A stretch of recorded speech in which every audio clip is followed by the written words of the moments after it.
quand vous avez commencé à réfléchir l'année dernière à l'organisation de cet événement, ben évidemment, on n'imaginait pas que ce mois de mai serait agité par la SNCF, par la fac, etc.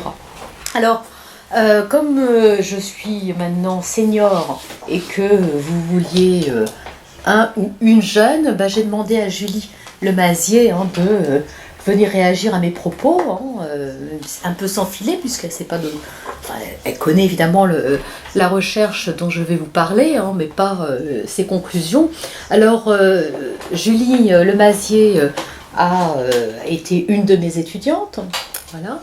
Elle a réalisé une très belle thèse sur l'invention et l'évolution de la forme âgée dans les mobilisations estudiantines depuis 68, justement. Donc, elle est particulièrement compétente pour en parler, pour voir éventuellement les ressemblances, les différences entre 68 et les mobilisations actuelles. Et puis, Julie est également quelqu'un de très engagé, puisqu'elle a été membre très active de Sud Éducation et notamment de Sud Éducation à Paris 1, donc la fac qui nous réunit. Voilà. Donc merci Julie d'être là. Alors, comme je le disais, on peut penser qu'il y a quand même certaines ressemblances entre le contexte de 68 et celui actuel, en quelques mots, même si après je vais vous expliquer un peu à la fois pourquoi nous avons réalisé cette enquête, comment nous avons procédé et quelles en sont les conclusions principales.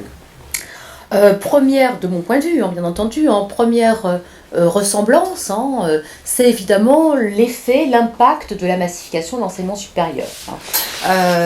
Quelques chiffres, à la rentrée 57-58, on est à 180 000 étudiants.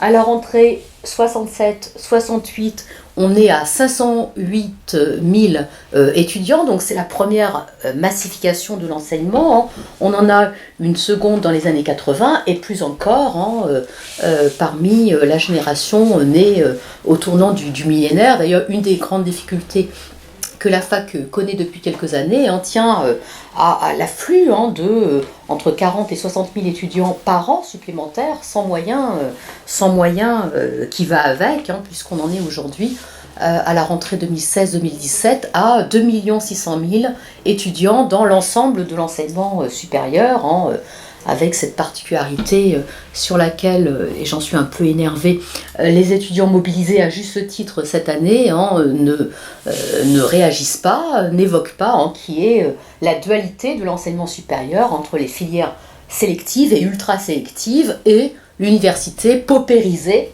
et sommée d'accueillir tout le monde. Bon, ça, éventuellement, on y reviendra dans le débat si ça vous intéresse. L'autre point commun que je vois, c'est qu'à l'inverse d'une vulgate qui s'est répandue sur 68 et sur laquelle je vais revenir, en disant que 68 c'est l'émergence de l'individualisme, etc.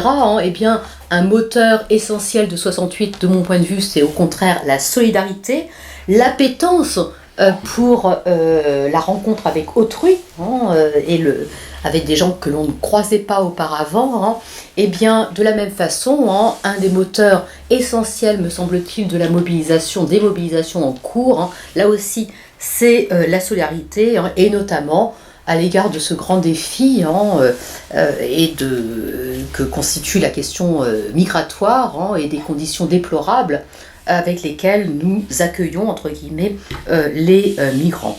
Troisième point commun, me semble-t-il, mais là aussi, éventuellement dans le débat, c'est la question très aiguë de la lutte contre la répression et la question des libertés.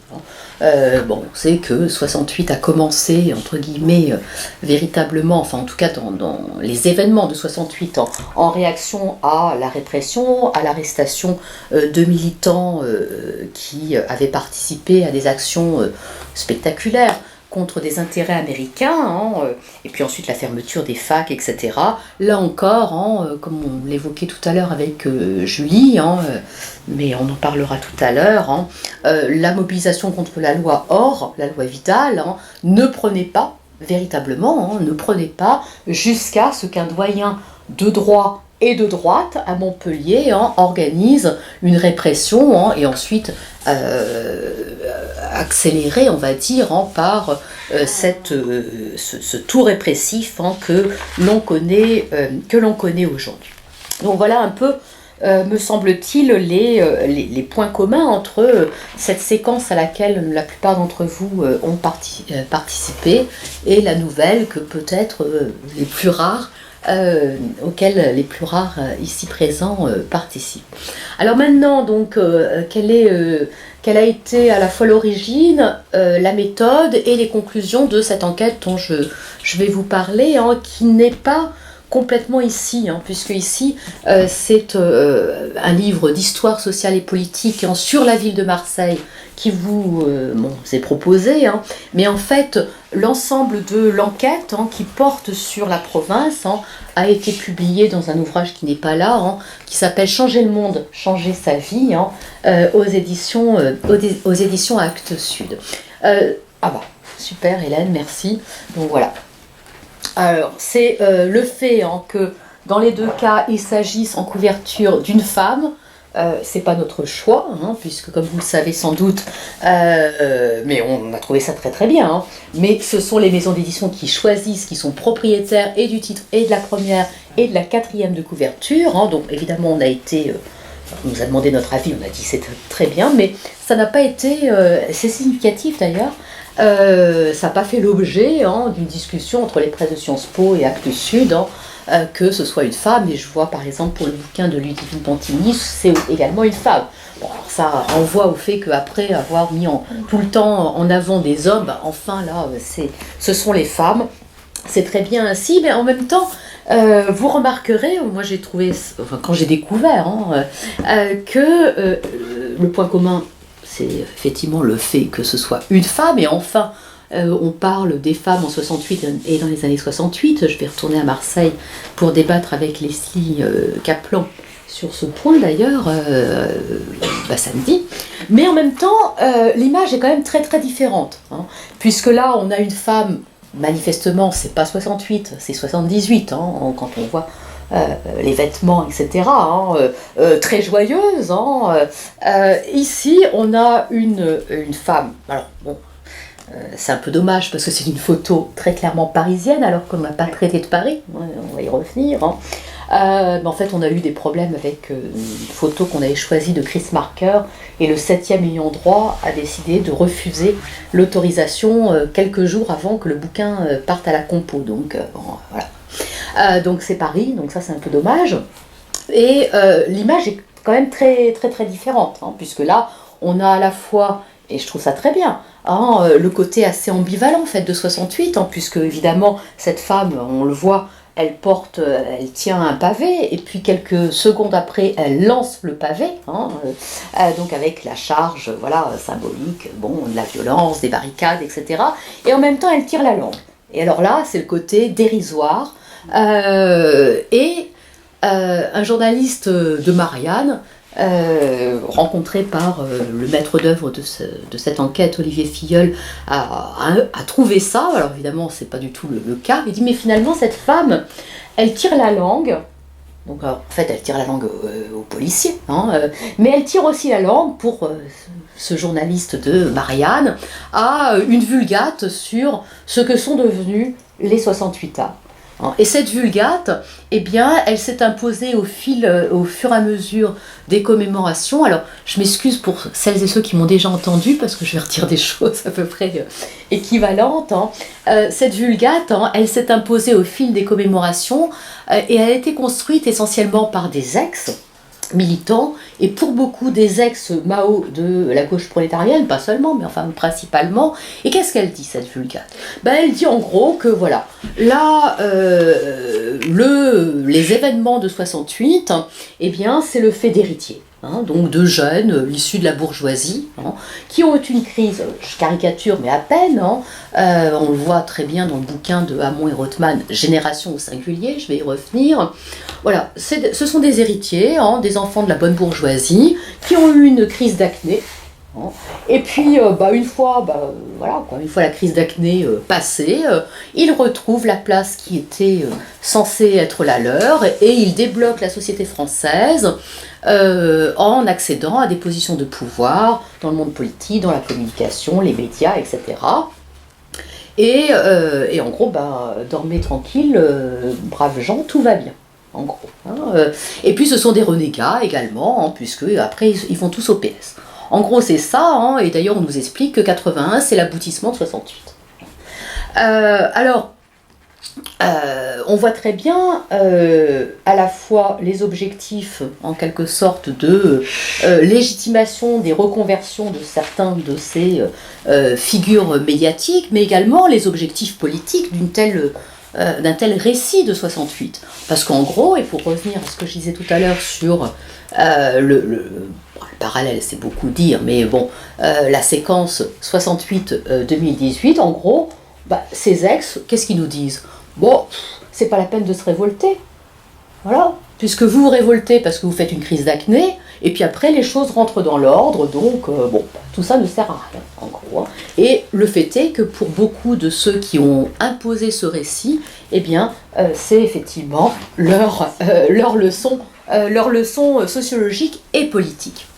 Donc, au fil de ces commémorations, eh bien, ce qu'est censé être 68, les événements de 68, correspond en quelque sorte aux règles du théâtre classique. Il y a une unité de temps, une unité de lieu, une unité d'acteurs. C'est-à-dire qu'on nous parle de 68 sur la période courte, mai, éventuellement mai et juin, à partir d'un lieu qui est Paris, et même presque principalement germano-pratant, Saint-Germain, rue d'Ulm, et acteurs, les étudiants. Alors, jusqu'à une période récente. Et c'est vrai que cette commémoration change, puisque enfin, on donne voix à des individus ordinaires et à la province. Et ça a été d'ailleurs l'objectif de cette recherche, qui est une recherche qui a été menée à partir de 2012 grâce au fonds de l'Agence nationale de la recherche et qui a réuni une trentaine de politistes et de sociologues qui ont opéré un triple déplacement du regard. Alors, plutôt que de parler donc de mai ou mai-juin, un élargissement qui nous est pas, qu'on n'a pas inventé, qui a été lancé d'abord par des historiens sur les années 68, sur lesquelles les bornes, on peut en discuter. Est-ce que c'est 60, 81, 62 ou 66 mais en tout cas, ces années marquées par une forte conflictualité sociale, des aspirations à un changement profond de société, qui marquent donc les années 70, on va dire. Mais on parle maintenant d'années 68. Déplacement du regard au niveau géographique, puisqu'on ne va pas parler on ne va pas travailler sur Paris, mais sur 5 villes de province, que sont Marseille, Lyon, Lille, Nantes et Rennes, qui ont pour intérêt, d'une part, de varier les conditions d'ordre socio-économique, entre, par exemple, une ville comme Rennes en plein boom, et notamment du fait de la croissance considérable de la population estudiantine, versus, pour aller à l'autre borne, Marseille, qui connaît dès le lendemain des luttes contre la colonisation, qui est déjà en plein marasme économique dès les années 60. Et puis, variété également d'un point de vue politique, entre des villes de droite, des villes de gauche, etc. Et puis, troisième déplacement, ne pas travailler uniquement sur les étudiants, même si évidemment c'est une époque qui est marquée par cette massification de l'éducation et les effets que cela induit, mais sur 3 familles de mouvements. Alors, évidemment, ce que l'on a appelé les gauches alternatives, pour ne pas parler de l'extrême gauche, et inclure notamment le PSU, mais également dans certains endroits les anarchistes, alors que l'extrême gauche c'est beaucoup plus restreint, dont le PSU donc, mais aussi les syndicalistes qui avaient été un peu passés par pertes et profits de ces différentes commémorations, et puis une autre famille de mouvements, comme on l'appelle en sociologie les mouvements sociaux, que sont les féministes, même si le mouvement féministe en tant que tel ne naît que justement 2 ans après les événements, à partir de 1970. Alors, il me reste combien de temps, maître d'œuvre? Il y a 20 minutes encore. Oh, bah ça va. Alors, comment on a travaillé Alors, on a travaillé en 2 temps. L'objectif de cette recherche, pour aller justement pour voir si cette vulgate sur des héritiers qui ont bien réussi et qui sont tous passés au PS, je caricature, mais bon, correspondait à la réalité, eh bien l'objectif a été d'étudier les incidences biographiques de l'engagement au cours de ces années sur toutes les sphères de vie de l'individu. La sphère militante, bien entendu, mais pas seulement, la sphère professionnelle, la sphère affective, voire la sphère sexuelle. Plus ou moins travaillé selon les familles. Il est beaucoup plus difficile de faire parler des incidences du militantisme sur la vie sexuelle chez les cégétistes, par exemple, que pour les féministes qui en parlent beaucoup plus facilement et même spontanément. Mais bon, ça là aussi on peut en discuter. Mais avant, donc pour ce faire, il fallait passer évidemment par des entretiens de type biographique. Mais avant, comment trouver ces individus, dans la mesure où, si vous travaillez sur un parti, il y a un fichier d'adhérents, vous y avez accès ou vous n'y avez pas accès, mais enfin il existe. Là, on ne connaît pas la population mère, comme on dit en sociologie, puisque, par exemple, les féministes, pour beaucoup, pas tous bien entendu, mais pour une partie d'entre elles, il n'y a pas forcément une affiliation organisationnelle, mais la participation à des campagnes contre le viol, pour l'avortement, contre le viol, etc. Pour les organisations de gauche alternative, le 12 juin, toutes sont dissoutes, donc elles deviennent officiellement clandestines. Évidemment, elles ne font pas de fichiers.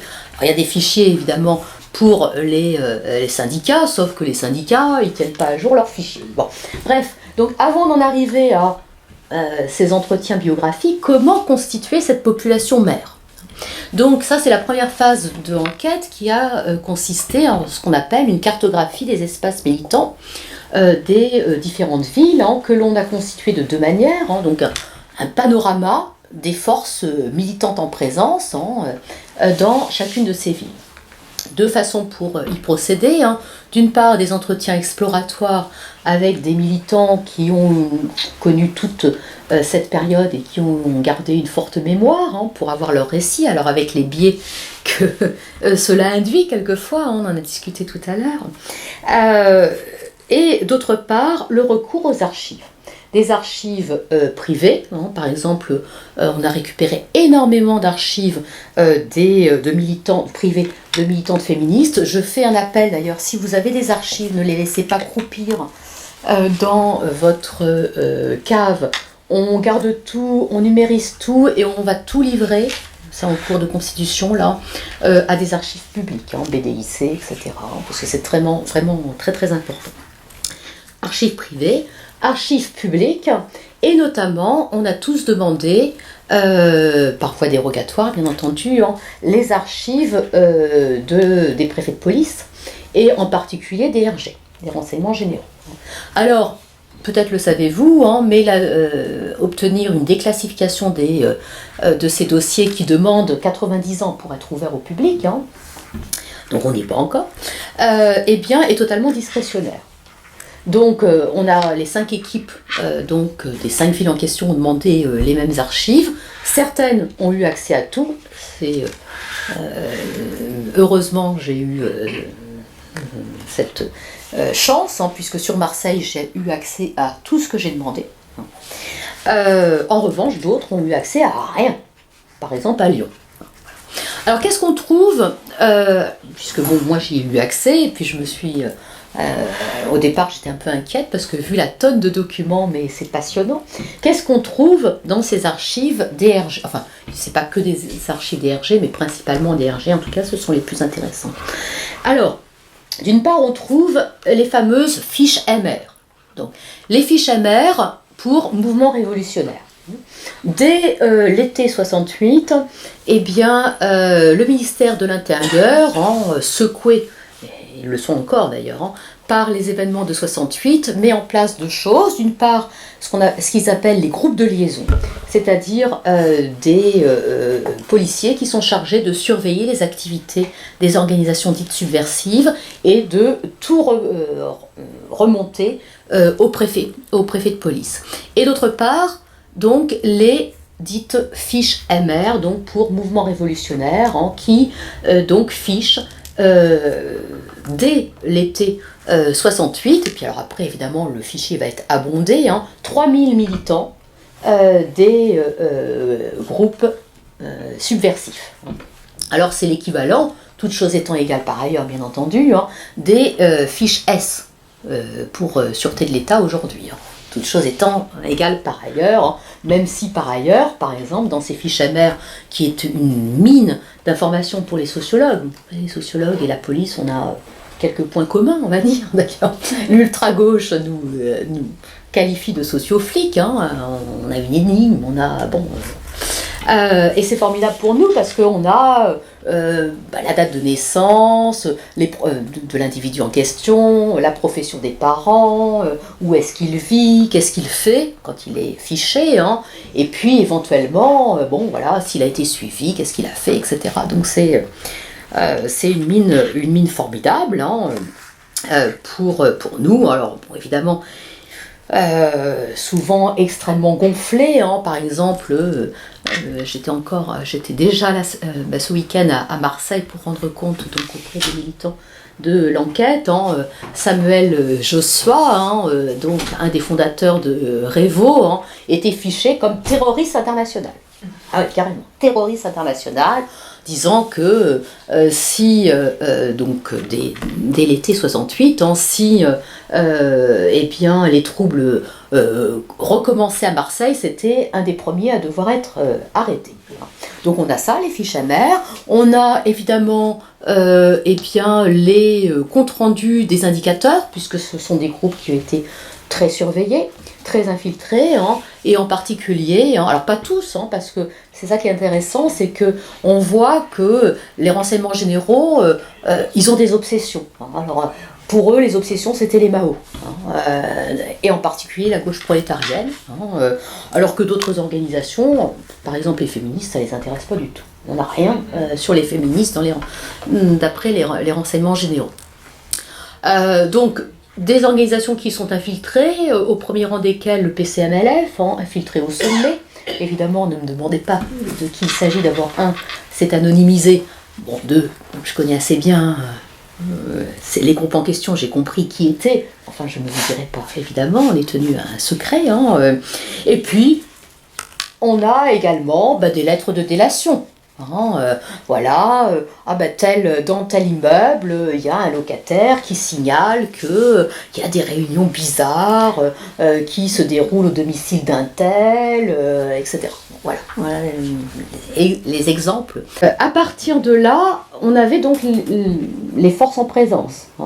À Marseille, c'est plutôt Révo, à Lille, pour les gauches alternatives, à Lille et à Lyon, c'est beaucoup le PSU, donc on pouvait calibrer les entretiens biographiques qu'on allait faire avec les militants.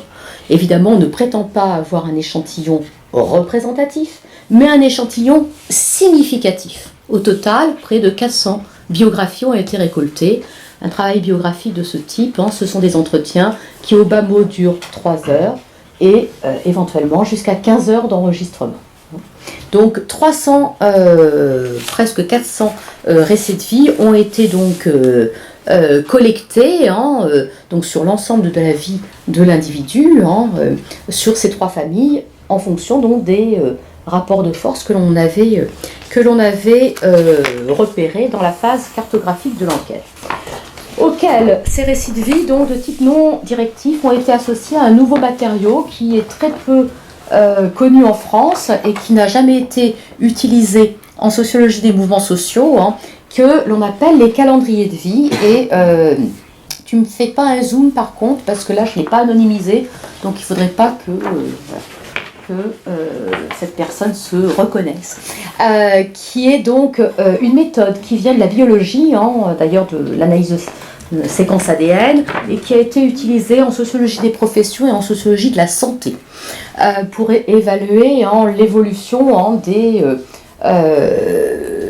formes de vie, selon que voilà, on accède à un statut de cadre ou que l'on est malade, etc. Alors ces calendriers de vie, comme vous le voyez, ça fait un peu peur d'ailleurs, ça s'organise de la manière suivante, c'est de suivre la personne de sa naissance, ici 1949, suivre cette personne dans toutes ses sphères de vie. Ici, vous avez par exemple le lieu de résidence. Il vit de camp à camp à Marseille, avec sa famille, en pensionnat, avec un conjoint, une conjointe, etc. Ici, ses relations de couple. Voilà. Les relations de couple. Donc, il rencontre Pierre-Paul Jacques à telle période. Il a une relation avec cette personne pendant X temps. Ils ont un enfant, ils divorcent, etc. Ici, la formation, les études, les activités professionnelles, donc voilà, Pascal en question, donc il est né en 49 à Alger, il arrive à Marseille en 59, il a son bac scientifique en 69, ensuite il va faire des études de médecine, et puis là, eh bien, on va voir sa profession, et puis les différents statuts de sa profession, précaire, etc. Et puis évidemment ici, dans cette dernière colonne, la trajectoire militante. Voilà. Alors, ça nous est utile pourquoi ça, alors évidemment, quand on sort ça à un enquêté, il a un peu peur. La synastasie. Tous ont accepté de le remplir. Parce qu'on prend du temps quand même avec les gens pour leur expliquer. Alors, quel est l'intérêt? L'intérêt, il est multiple. Il y a un intérêt d'abord pour la personne en question, parce que on a donc des gens qui ont autour de 70 ans, on leur demande de raconter toute leur vie. Certains même remontent à leurs aïeuls. Évidemment, tout ça peut se mélanger. Avoir un calendrier de vie comme ça, par date, va permettre à la personne de se remémorer. Bon, ça, on le sait, dans les études en psychologie, on sait que c'est un outil pour se remémorer les événements. D'autre part, ça va nous permettre à nous de faire un traitement quantitatif d'un matériau qualitatif. C'est-à-dire que, quand on a 400 entretiens de...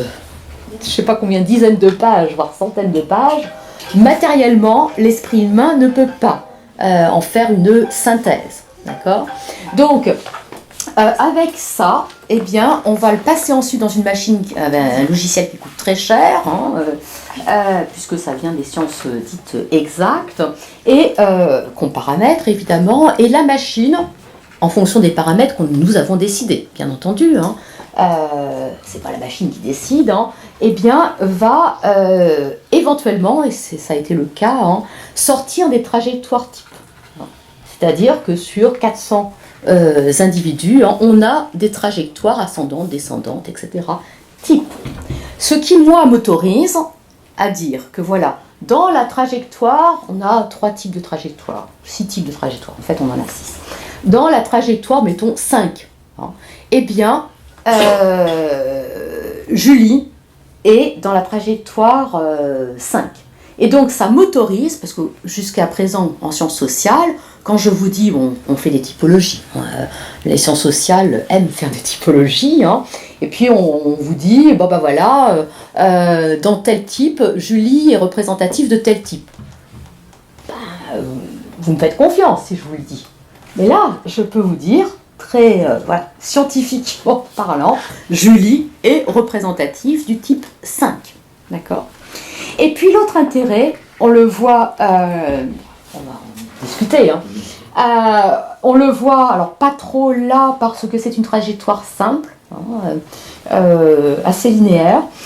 Mais l'objectif, comme je vous le disais, c'était de voir les incidences biographiques de l'engagement. En d'autres termes, on a des années où les vies bifurquent, où les vies changent. Et notamment, est-ce que 68 est une année qui conduit à un changement dans la trajectoire de l'individu? Et puis, quelles autres années Et si oui, il y a des années de bifurcation, quelles sont les sphères de vie qui sont les plus connectées entre elles? C'est-à-dire, est-ce que le changement, par exemple, l'arrêt du militantisme ou le changement de militantisme, est plutôt connecté avec la sphère professionnelle ou avec la sphère affective? Et ça, on le voit presque physiquement grâce au calendrier de vie. Voilà. Donc voilà, parmi l'intérêt de cette méthode. Alors, maintenant, quels en sont les principaux résultats?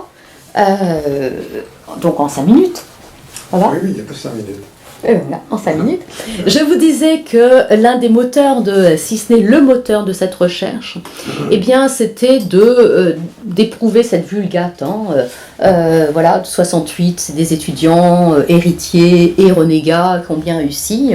Eh bien, le portrait qui se dégage de cette enquête renvoie un portrait totalement orthogonal à cette vulgate qui s'est imposée par les récits d'ex en vue, on va dire, les Gespard, les Julie, les Cohn-Bendit, etc. Alors, voyons sur les différents points. Est-ce que ce sont des héritiers? Eh bien, au sens des individus donc de catégorie bourgeoise supérieure. Non. Sur l'ensemble, alors évidemment c'est variable selon les familles, puisque les moins diplômés ça paraît un peu évident, les syndicalistes encore que, et les plus diplômés ce sont les féministes. Pourquoi? Parce que les féministes sont les plus jeunes. Alors sur l'ensemble du corpus, donc 400 à peu près, seuls 20% correspondent à la figure des héritiers. Ça veut dire, donc issus de familles CSP+, c'est-à-dire que la plupart accèdent à l'université, puisque beaucoup ont accédé, sauf les plus âgés des syndicalistes, mais qui ne constituent que 17% du corpus. Eh bien, la plupart donc accèdent à l'université, ce sont des intellectuels de première génération. C'est-à-dire des individus qui sont les premiers de leur famille à accéder à l'enseignement supérieur, et qui vont vivre de plein fouet à la fois la confrontation avec un milieu différent du leur, avec des méthodes d'enseignement assez sclérosées, et puis également une injonction contradictoire de la part de leur famille, lorsqu'ils viennent de familles donc plutôt petite bourgeoisie, voire populaire, qui est l'injonction à la mobilité sociale ascendante, ne sois pas comme moi mon fils ou ma fille, fais des études pour ne pas être ouvrier, employé, etc. Mais en même temps reste fidèle à ta classe.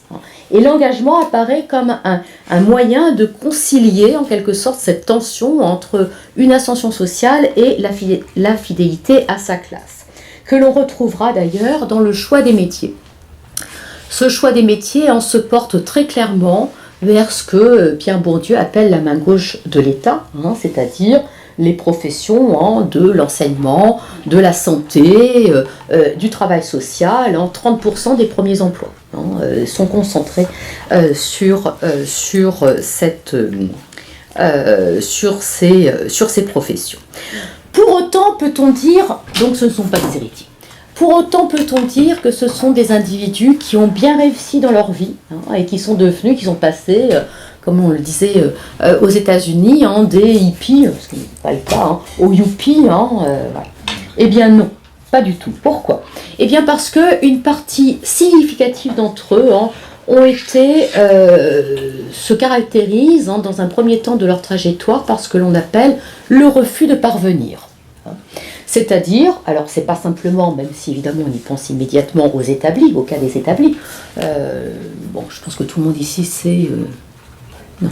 Alors, pour les plus jeunes, les établis, ce sont des jeunes qui choisissent d'interrompre leurs études pour aller s'embaucher en usine, pour aller à la rencontre du peuple et partager ses conditions d'existence. Voilà. Donc c'est des vies qui sont très marquées par une coupure, alors variable, d'une part d'un groupe à un autre, et puis en fonction de la durée de l'établissement. C'est pas pareil quand on est établi quelques mois ou quelques années, bon, évidemment. Mais bon, on a à peu près 20% d'individus donc, qui correspondent à ce refus de parvenir, soit sous ses formes extrêmes, donc l'établissement, ce que je viens de vous expliquer, des formes moindres, c'est-à-dire, bon, bah, moi, ma vie principale, c'est le militantisme, donc j'ai pas envie de faire carrière, on fait rien pour avoir une promotion sociale. Voilà. Alors, ces refus de parvenir durent jusque, suivant les groupes, etc., évidemment, se terminent dans la deuxième moitié des années 70. Donc les personnes vont avoir des carrières de rattrapage, mais ces carrières de rattrapage,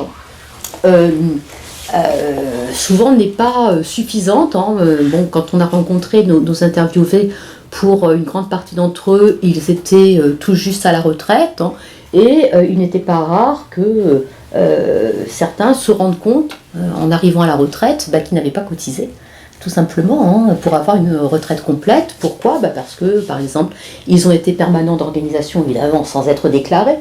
Ça va sans dire, et puis où ils ont été établis, etc. Enfin bon, bref, ils ont des trous dans leur carrière, et donc ils ont des difficultés pour certains assez sérieuses au niveau de leur retraite.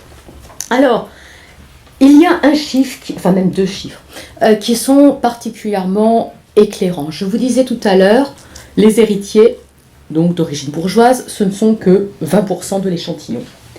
Si l'on regarde maintenant la mobilité sociale, c'est-à-dire on calcule classiquement en sociologie la mobilité sociale en comparant la profession du fils par rapport à la profession du père. Bon, c'est dommage, maintenant on fait aussi avec la mère, mais enfin à l'époque on faisait qu'avec le père et avec le fils, mais bon ça c'est autre chose. Alors nous on a utilisé une enquête de l'INSEE qui nous a permis de comparer le devenir de nos militants avec le devenir général de la même génération, de la population de votre génération, d'accord ? Qu'est-ce qu'on voit ? Bon, on est en période de 30 glorieuses, une période donc d'ascension sociale généralisée, qui fait que sur cette période, sur les cohortes qui sont les vôtres, devant de vous, on a simplement on a une mobilité sociale donc ascendante, et on a simplement 4% de déclassement. C'est-à-dire d'une position sociale du fils inférieure à la position sociale du père. 4% seulement, ce qui est congruent par le fait donc de cette période exceptionnelle, inédite et unique probablement dans l'histoire des 30 Glorieuses. Sur notre population, c'est 26% de déclassement. C'est énorme. Plus de 20% de différence entre la population générale du même âge et la population des militants. Donc le fait de dire ces militants,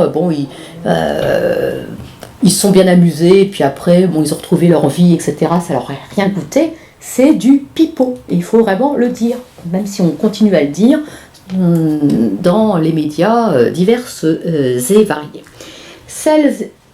Celles et ceux, mais en fait ça va être celles, qui ont le plus pâti de leur engagement, ce sont très clairement les femmes, pour des raisons sur lesquelles je pourrais revenir si ça vous intéresse, puisque comme je vous le disais en moyenne, le déclassement s'établit à 26% pour les militants, mais pour les femmes c'est presque 30%. 29 et quelques. Voilà.